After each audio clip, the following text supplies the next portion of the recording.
गोविंद बोलो हरि गोपाल बोलो।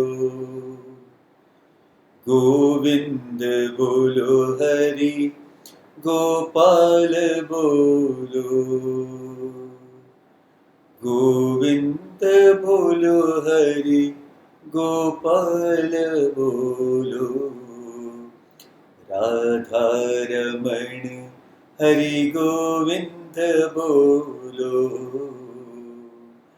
राधा रमण हरि गोविंद बोलो।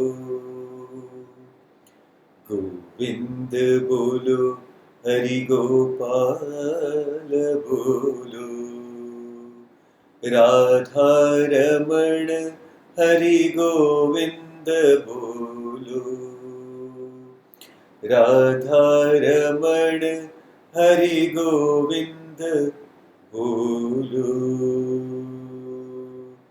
गोविंद गोपाल भगवान की जय।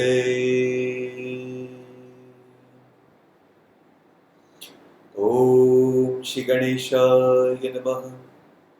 ओम श्री सरस्वत्यै नमः। ओम श्री गुरुभ्यो नमः। ओम समस्त जन कल्याणे निरतं करुणामयं नमामि चिन्मयं देवं सद्गुरुं ब्रह्मविद्वरं। हरिः ओम्। ओम सच्चिदानंदरूपाय विश्वोत्पत्त्यादिहेतवे तापत्रय विनाशाय श्रीकृष्णाय वयं नुमः। हरिः ओम्।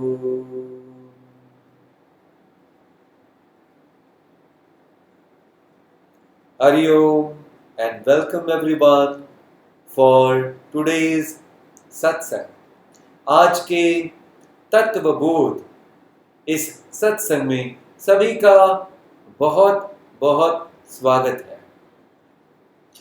पहले हम मंगलाचरण श्लोक से शुरुआत करते हैं, तो आप मेरे बाद में उसको दोहरा सकते हो। वसुदेवेन्द्र योगीन्द्रम वासुदेवेन्द्र योगीन्द्रं नत्वा ज्ञानप्रदं गुरुं नत्वा ज्ञानप्रदं गुरुं मुमुक्षूणां हितार्थाय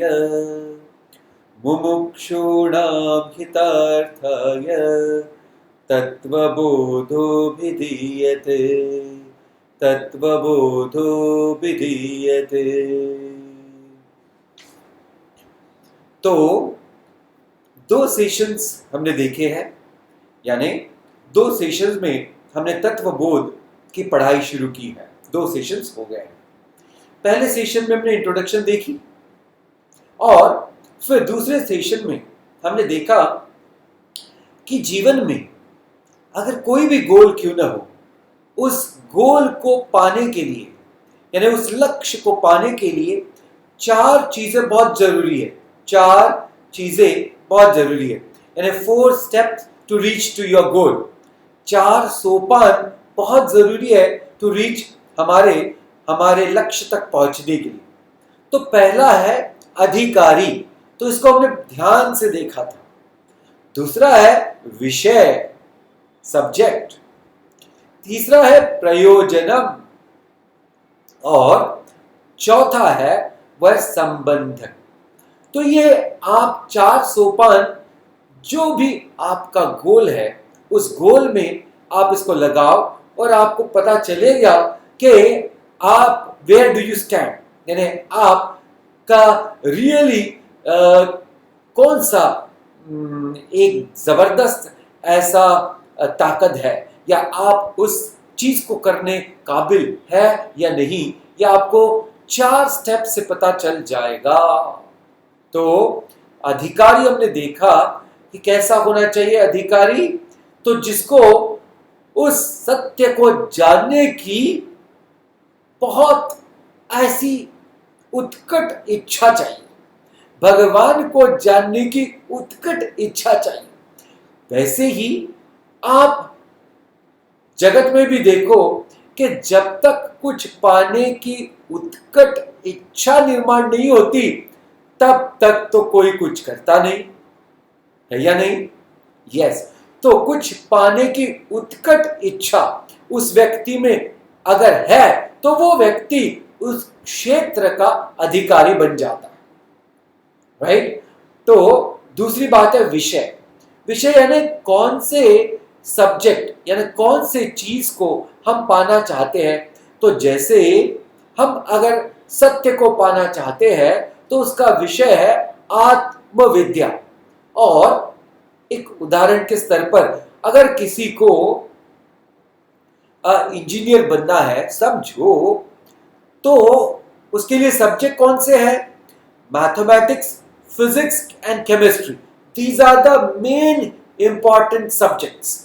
तो ये हो गया उसका सब्जेक्ट, इसमें उसको मास्टरी हासिल करनी है। तो क्वालिफाइड स्टूडेंट को होगा कि मुझे उत्कट इच्छा है कि मुझे इंजीनियर बनना है।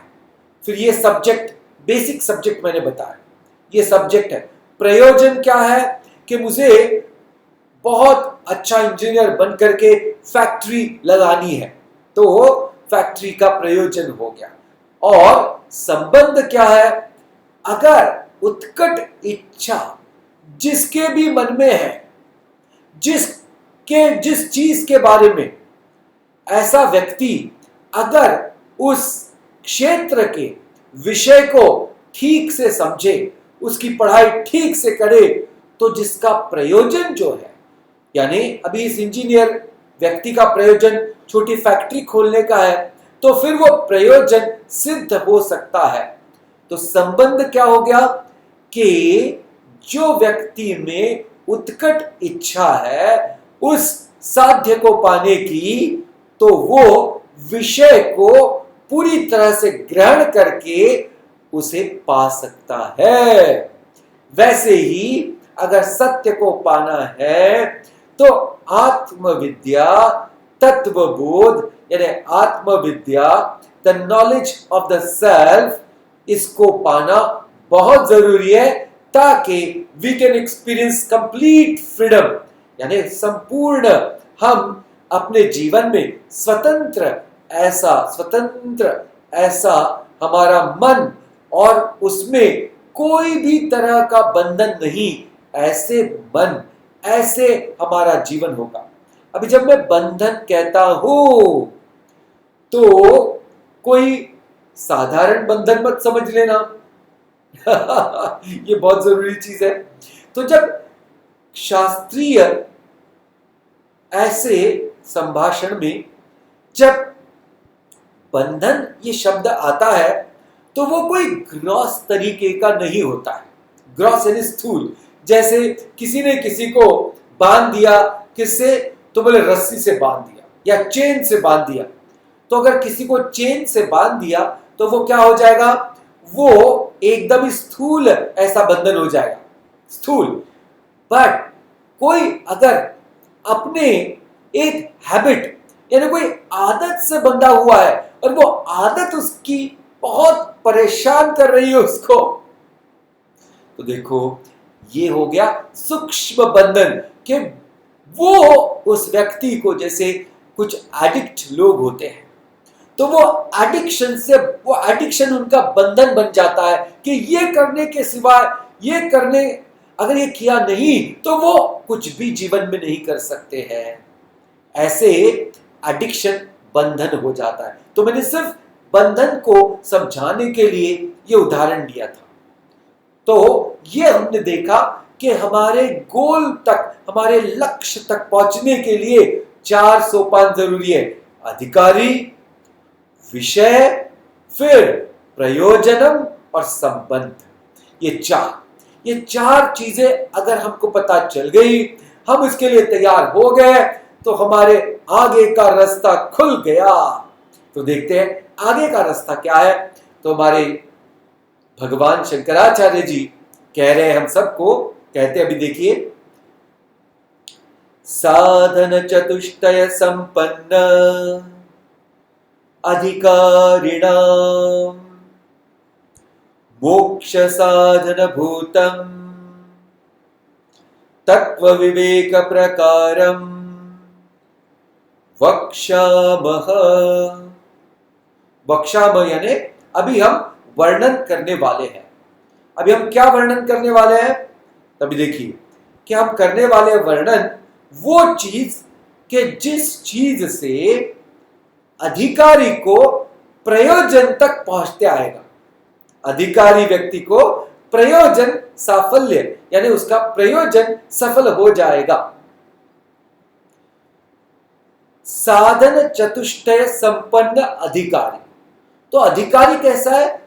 साधन चतुष्टय संपन्न। उस अधिकारी में भी 4 इंपॉर्टेंट बातें होना बहुत जरूरी है। देखिए क्योंकि ये बात ही ऐसी सूक्ष्म है, तो एक में एक कड़ी हमारे पास आ रही है और उस कड़ी को हम सुलझाने वाले भी हैं। इसको आप ध्यान रखिएगा। तो यह अधिकारी जो है, उस अधिकारी के पास 4 इंपॉर्टेंट और चीजें होना बहुत जरूरी है। तो बोलते हैं अगर ये हो गई, मोक्ष साधन भूतम तत्व विवेक प्रकारम वक्ष्यामः, तो फिर क्या होगा? फिर ये मोक्ष जो है, संपूर्ण फ्रीडम, ये जो पूर्ण मुक्ति जो है, उसको पाने के लिए जो साधन है वो है तत्व विवेक। तत्व विवेक यानी तत्व यानी इसेंस, विवेक यानी डिस्क्रिमिनेशन। तत्व यानी इसेंस, तत्व यानी क्या है? पूरी तरह से उस चीज को जो इसेंस है, जो पूरी तरह से उसका अर्क है, ऐसे चीज को हमको जानना है, तत्व को जानना है। और इस तत्व को जानने के लिए जो विवेक चाहिए, उस विवेक, तत्व विवेक प्रकारम। तो ये तत्व विवेक प्रकार, जैसे समझो हमको मोटर ड्राइविंग करना है, कार ड्राइविंग करना है, तो उस कार ड्राइविंग के लिए हमको ये जानना जरूरी है कि ये जो कार का स्टीयरिंग है, सिर्फ इस स्टीयरिंग को पकड़ करके चलता नहीं है, तो उसके साथ ब्रेक को भी समझना चाहिए, एक्सीलरेटर को भी समझना चाहिए, और क्लच को भी समझना चाहिए, और गियर बॉक्स को भी समझना चाहिए। अभी ये क्या हो गया? देखो 4 चीजें हो गई। सिर्फ स्टीयरिंग पकड़ करके नहीं चलने वाला है, तो उसमें 4 इंपॉर्टेंट चीजें हैं। तो वैसे ही इस चीज में जो ये मोक्ष के मार्ग तक हमको पहुंचाने वाला है रास्ता, मोड़ जो ना यानी रास्ता, वो विवेक से होकर के आगे चलता है। तो वह हम अभी आपको बताने वाले हैं। देखिए ये आज का सब्जेक्ट है। अभी मैं आपको पूछता हूं कि हम जहां रहते हैं, कहां रहते हैं हम? स्वामी जी, इतना सिंपल सवाल। हम लोग घर में रहते हैं। नहीं भैया, मैंने उस आशय से ये नहीं पूछा। हम सभी कहीं ना कहीं रहते हैं, बट हम सब एक जगह रहते हैं और उसका नाम है, इस जगत में हम सब लोग रहते हैं। कहां रहते हैं हम लोग? इस जगत में। We stay in this world. अभी ध्यान देना, इस जगत में कौन सी चीजें हैं? कौन सी चीजें हैं? तो 2 ही चीजें आपको दिखती है। एक है जो चल है यानी मूवेबल थिंग्स, और एक है जो अचल है, जो नॉन मूवेबल, अनमूवेबल, जो मूवमेंट नहीं कर सकते हैं और जो मूवमेंट कर सकते हैं। ऐसे 2 चीजें हैं। तो देखो 2 चीजें होने के लिए हमको उसके लिए विवेक होना बहुत जरूरी है कि कौन सी चीज क्या है और कौन सी चीज क्या है। तो एक छोटा सा मैं आपको संदर्भ दे रहा हूं आज के विषय के लिए। तो हम लोग जगत में रहने वाले हैं, जगत में रह रहे हैं, और वहां क्या है, दो ही चीजें, एक है मूविंग, एक है नॉन मूविंग, यानी एक चल है चीज और एक है अचल चीज। एक चलने वाली चीज है, एक नहीं चलने वाली चीज है। फिर दूसरी बात कि जब भी कोई चीज हमको दिखती है तो हम देखते हैं कि इसका मैन्युफैक्चरर कौन है, किसने इस चीज की निर्मित की है। तो दूसरा क्वेश्चन यहां आता है कि ये जगत का निर्माता कौन है, दूसरी चीज आ गई। और अभी आप देखिएगा कि ये प्रश्न भी हमारे जीवन में बहुत बार आता है कि मैं तो बहुत सारे रोल करता हूं, मैं बहुत सारे रोल करता हूं। जैसे एक व्यक्ति किसी का भाई होता है, वही व्यक्ति किसी का बेटा होता है, वही व्यक्ति किसी का पति होता है, वही व्यक्ति किसी का मित्र होता है, और so on and so fourth. तो देखो इतने सारे रोल एक व्यक्ति कर रहा है। तो ये सारे रोल करते करते अगर ये सवाल हमको आ जाए कि इतने में मैं सच में कौन हूं, ध्यान दीजिएगा, सच में मैं कौन हूं, तो इस सवाल का जवाब आज के इस सब्जेक्ट में मिलने वाला है। धीरे धीरे हम आगे बढ़ने वाले हैं, क्योंकि ये सब्जेक्ट ऐसा है, ये विषय ऐसा है कि इसको बहुत धीरे धीरे समझने की जरूरी है। अभी हम आगे बढ़कर के देखने वाले हैं कि वो चार चीजें कौन सी है। साधन चतुष्टय संपन्न अधिकारी, बहुत ही इंटरेस्टिंग है। पहला है, अब ये प्रश्न और उत्तर ऐसे स्टाइल में पूरा का पूरा तत्वबोध का उन्होंने वर्णन किया है। अभी कहते हैं साधन चतुष्टय संपन्न अधिकारी किम, तो उसमें साधन चतुष्टय संपन्न अधिकारी पहले बोला था, तो अभी बोलते हैं साधन चतुष्टय किम। तो ये साधन चतुष्टय क्या है? साधन यानी जिस चीज से हमारा प्रयोजन सिद्ध होगा उसके लिए जो साधन यानी मीन्स क्या है। ये अभी चार चीजें, चतुष्टय यानी चार, किम यानी क्या है। तो अभी उत्तर देते हैं। पहला, नित्यानित्य विवेक कह, पहला है नित्य और अनित्य का विवेक, ये इसका पहला पॉइंट है। फिर दूसरा क्या है, इहामुत्र फल भोग विराग, इहा अमुत्र फल भोग विराग, एक एक चीज हम देखने वाले हैं। तीसरी चीज क्या है, शमादि षट्क संपत्ति, शमादि षट्क संपत्ति। चौथा क्या है, मुमुक्षुत्वं च इति, मुमुक्षुत्वं च इति। चार चीजें हो गई, कौन सी, नित्यानित्य विवेक एक, दो, दूसरा क्या है, इह अमुत्र फल भोग विरागः, तीन, शमादि षट्क संपत्ति, चार, मुमुक्षुत्वं च इति। यानी ये चार चीजें हैं। उसमें का भी पहली जो इंपॉर्टेंट चीज है वो हम देखने वाले हैं, और वो क्या है, नित्यानित्य विवेक का। अभी सारे साधक लोगों को ये चार चीजें कंठस्थ होना बहुत जरूरी है। कंठस्थ स्वामी जी, चार चीजें, सिर्फ चार, भगवान को पाने के लिए, सत्य को पाने के लिए क्या हम इतना भी नहीं कर सकते? नहीं नहीं, जरूर कर सकते Swami ji. Yes, that's like a right person. Okay, तो हम चार चीजें याद करने वाले हैं। एक है नित्यानित्य विवेक का, तो उसका शॉर्ट आप विवेक कर लेना। दूसरा है वैराग्य, तीसरा है शमादि षट्क संपत्ति, और चौथा है मुमुक्षुत्व। तो चार चीजें तो याद करना बहुत डिफिकल्ट नहीं है। अभी पहली चीज हमारे भगवान आदि शंकराचार्य जी हमको बताने वाले हैं कि ये है क्या, और ये इतनी इंपॉर्टेंट और इतनी, क्या कहते हैं उसको, जबरदस्त है। और ये it is fantastic and super.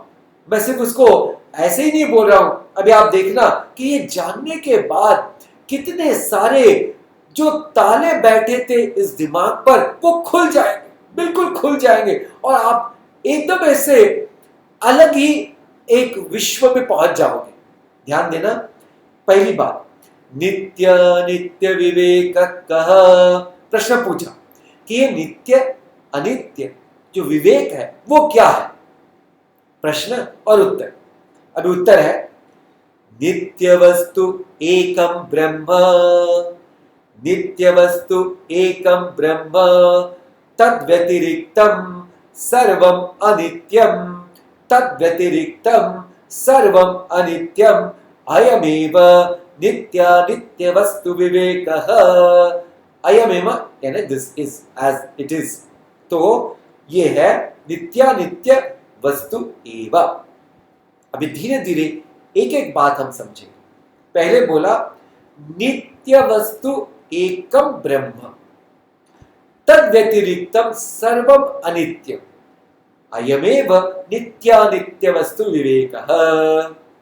अभी पहली बात कि जो नित्य वस्तु है वो एक ही है और एक से ज्यादा वो नहीं है, और उसका नाम है ब्रह्म। अभी ध्यान दें, हम पढ़ रहे हैं तत्व बोध। तो ये जो तत्व है, ये जो तत्व है जिसको हमने इसेंस बोला, जिसको हमने आत्मा बोला, इसी को यहां ब्रह्म कहा गया है। ध्यान में आया? और उसी को इंग्लिश में एस कैपिटल सेल्फ भी कहते हैं, SELF और एस कैपिटल। तो ये नित्य वस्तु कौन सी है? ब्रह्म। ब्रह्म क्या है? आत्मा। आत्मा क्या है? तत्व। तीन चीजें हमको पता चल गई। ब्रह्म ही आत्मा है, आत्मा ही वो तत्व बोध में का तत्व है, और उसे ही इंग्लिश में सेल्फ कहते हैं। तो तीन चीजें हमको पता चल गई। ब्रह्म को ही आत्मा कहते हैं, आत्मा को ही तत्व कहते हैं, और वही एक नित्य है। नित्य क्या है पता चलेगा, ध्यान में थोड़ा थोड़ा धीरे धीरे आगे चल रहे। तद व्यतिरिक्तम सर्वम अनित्यम, तो उसके अलावा जो भी कुछ है वो अनित्य है। अयमेव नित्यानित्य वस्तु विवेकः।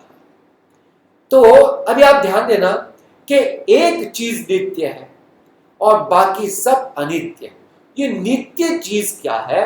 तो बोले ब्रह्म है और वो नित्य है। तो इस नित्य को समझना जरूरी है। अभी बाकी सबको अनित्य कहा और एक ही चीज को नित्य कहा, तो पहले हम देखते हैं कि अनित्य चीज क्या है। क्या है? पहले हम देखते हैं अनित्य चीज क्या है।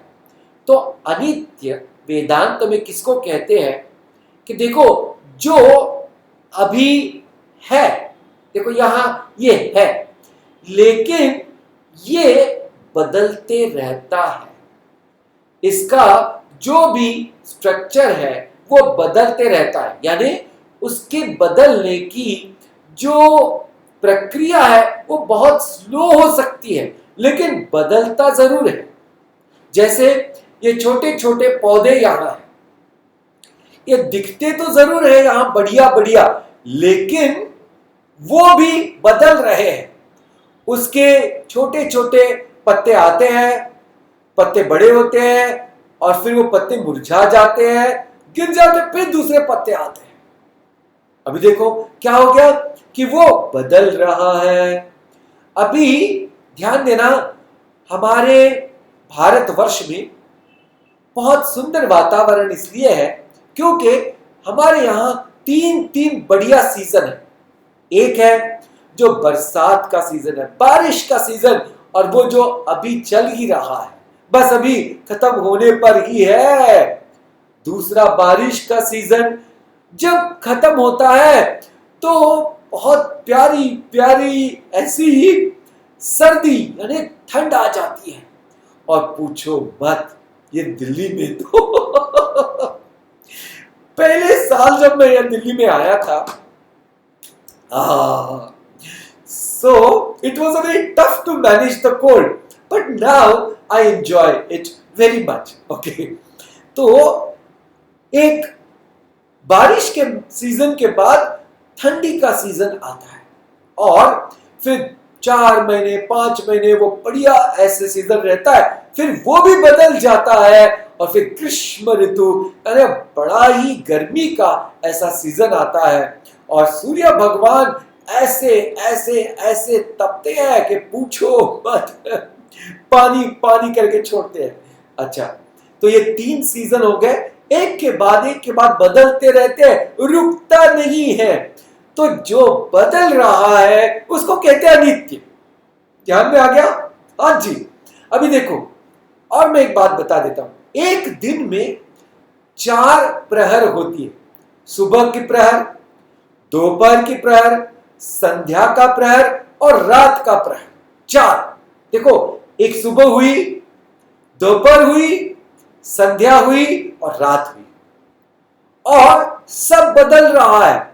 कभी ऐसा नहीं हुआ कि सुबह हुई और दोपहर आई नहीं, दोपहर हुई और शाम आई नहीं, शाम हुई और रात आई नहीं, और रात हुई और सुबह हुई नहीं। ऐसा कतई नहीं हुआ। इसीलिए इसको भी क्या कहते हैं? अनित्य कहते हैं। क्यों? क्योंकि वो हमेशा हमेशा बदल रहा है। अभी देखना और क्या है, तो ये सारी चीजें जब हम देखते हैं तो फिर हम आते हैं इस शरीर के स्तर पर। तो मैं आपको एक बहुत सुंदर श्लोक सुनाता हूं भगवत गीता से, और उसमें से हम ये निकालने वाले हैं ये नित्य चीज क्या है। रेडी? यस। चैप्टर नंबर 2, श्लोक नंबर 1313। देहिनोऽस्मिन् यथा देहे कौमारं यौवनं जरा तथा देहांतर प्राप्तिः धीरस्तत्र न मुह्यते। क्या बोला है? देहिनोऽस्मिन् यथा देहे कौमारम यौवनम जरा। बोले एक देह है और उस देह में एक देही है, यानी एक देह है और उसके अंदर कोई देह को चलाने वाला है। सिंपल एग्जाम्पल, एक कार है, जैसे ये शरीर कार के जैसा है और कार के अंदर एक ड्राइवर है जो उस कार को चलाता है। वैसे ही एक देह है और उसके अंदर एक ड्राइवर बैठा है जिसको देही कहा है यहां। ध्यान रखना। फिर बोले देहिनोऽस्मिन् यथा देहे कौमारम यौवनम जरा। सब लोग ध्यान देना। अभी इस शरीर की 3 अवस्थाएं, कौन सी? तो बोले बचपन, फिर जवानी और बुढ़ापा। बचपन, जवानी और बुढ़ापा। तो पहले बचपन था, फिर बचपन चला गया, फिर जवानी आई, फिर जवानी थी, फिर ओहो स्वामी जी प्लीज रुक जाओ अच्छा नहीं, मैं रुक जाऊं, मैं शब्द ना कहूं, फिर भी ये जवानी रुकने वाली नहीं है और वो बुढ़ापा आने से रुकने वाला नहीं। तो ये हर एक शरीर को 3 अवस्था में से जाना ही जाना है। तो बचपन आया गया, दिखना, फिर जवानी आई गई, फिर बुढ़ापा आया और जाएगा। अभी ध्यान देना, ये बहुत ही सूक्ष्म बात यहां आ रही है सामने। शरीर की अवस्था बदली और जब वो बदल रही थी तो जो देह के अंदर देही है वो नहीं बदल रहा था, वो वैसे के वैसे था, अनचेंज्ड। चेंजलेस। इसलिए इसलिए उस बदल को वो जान सका। अभी ध्यान देना, क्योंकि आपको पता है कि बचपन में से जब शरीर जवानी की तरफ गया तो इस शरीर में क्या क्या बदल हुए ये आपको पता है। इसका मतलब जब आपने बदल को देखना, जब आपने बदलती हुई चीज को देखा, इसका मतलब आप उस चीज से अलग हो। देखना, मैंने क्या कहा? आपने उस बदलती हुई चीज को देखा। देखो, मैंने इसको देखा तो ये चीज मेरे से अलग है, इसीलिए मैं इसे देख पाऊंगा या देख सका। वैसे ही उस बदल को मैंने देखा, मैंने समझा कि ये शरीर बचपन से जब जवानी में गया तब क्या क्या बदल हुए, फिर ये जवानी से जब बुढ़ापे की तरफ गया तब भी मैंने उसको देखा। तो दोनों जब बदल हो रहे थे तब मैं उसको देख रहा था, क्योंकि मैं बदल नहीं था, मैं बदल से अलग ऐसी एंटिटी, मैं बदल से ऐसा एक कुछ हूं, ऐसी एक कोई चीज हो कि जो बदलती नहीं है। और इसी को कहा है नित्य वस्तु, इसी को कहा है आत्म वस्तु। तो एक ही सिर्फ क्या है? नित्य है, जो कभी बदलता नहीं है। अभी जो वो उदाहरण दिया था वो ड्राइवर और वो कार का, तो हर उदाहरण को लिमिटेशंस होती है। ऐसा ना कहिए स्वामी जी वो ड्राइवर जो अंदर बैठा है वो भी तो बदल रहा है। वो तो उदाहरण के लिए था भैया। क्या कि जैसे कार को एक्सीडेंट समझो हो गया तो कार को थोड़ा सा कुछ नुकसान होता है, बट ड्राइवर तो अंदर ठीक होता है। फिर से लिमिटेशन होता है एग्जाम्पल में, तो कार को अगर धूप छाव लगी तो वो कार का जो आउटर सरफेस है वो खराब होता है। कार के ऊपर पानी गिरा तो कार गीली होती है, अंदर बैठा हुआ ड्राइवर गीला नहीं होता है। ध्यान में आना, ध्यान रखना इसको। तो वैसे ही इस देह में एक देह ही है जो नित्य है, और ये देह जो है ये बदलने के कारण अनित्य है। तो अभी हमने आज देखा कि सारे के सारे सृष्टि में सब कुछ चीज जो है बदल रही है सिवाय एक जो आत्म तत्व है। जो आत्म तत्व है वो नहीं बदलता और उसी को ब्रह्म कहा है। अभी आप ध्यान देना कि अगर हमको ये ज्ञान नहीं कि ये सारी चीजें बदल रही है तो होता क्या है? होता यह है कि बदलने वाली चीज को हम ना बदले ऐसी आशा रख करके जीवन जीते हैं।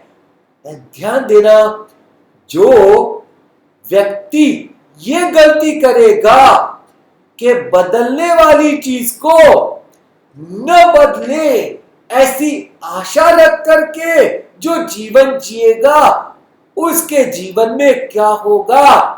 दुख, दुख और दुख आएंगे।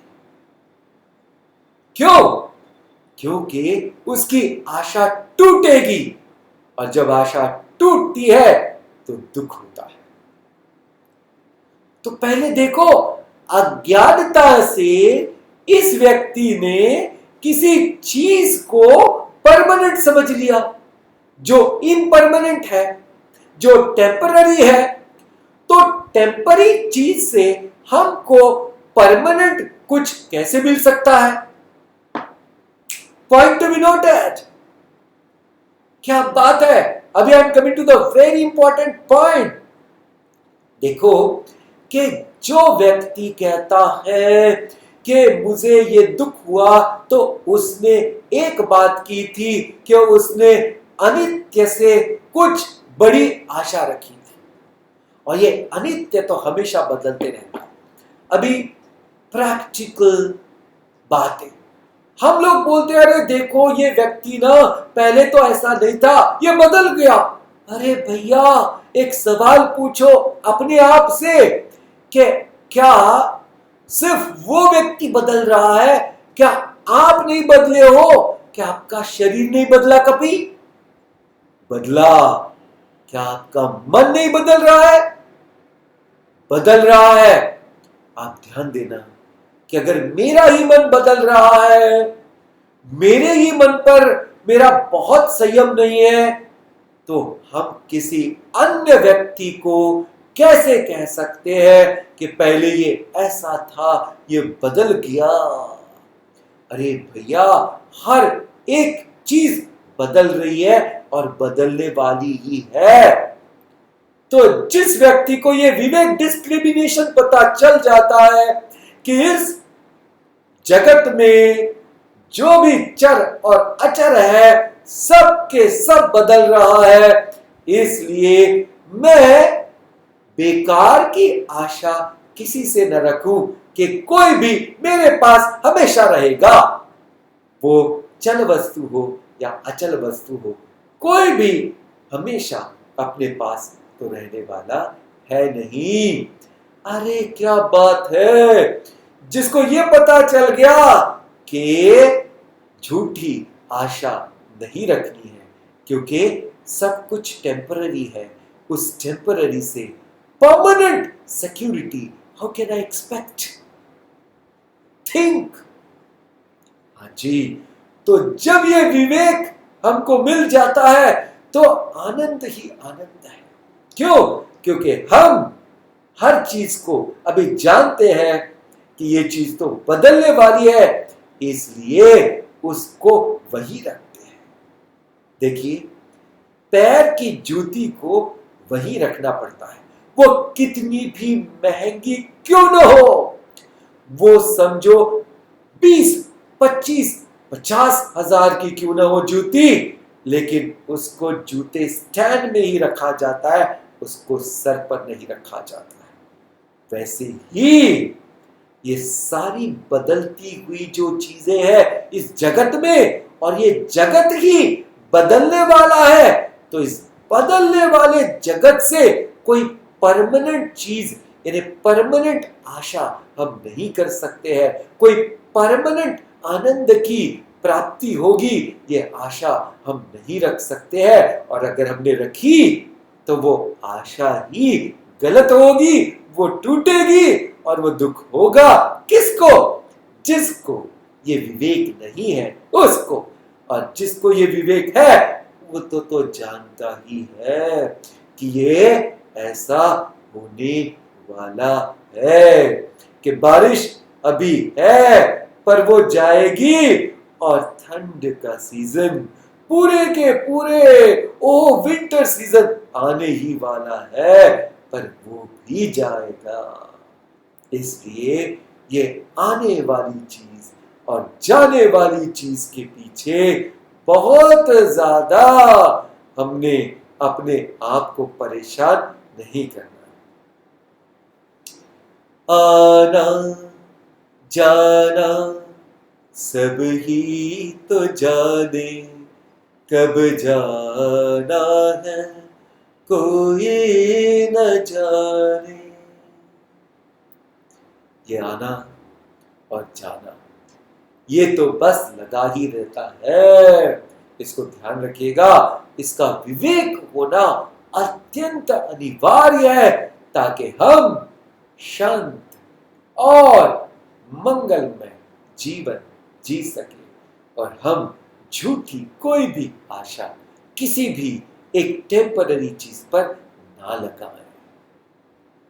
अगर हमने ऐसा किया तो उस भगवान को पाने के लिए, उस सत्य को पाने के लिए पहली चीज की मास्टरी हमारे पास आ गई, और दूसरी चीज की मास्टरी के लिए आपको बस थोड़ा रुकना पड़ेगा।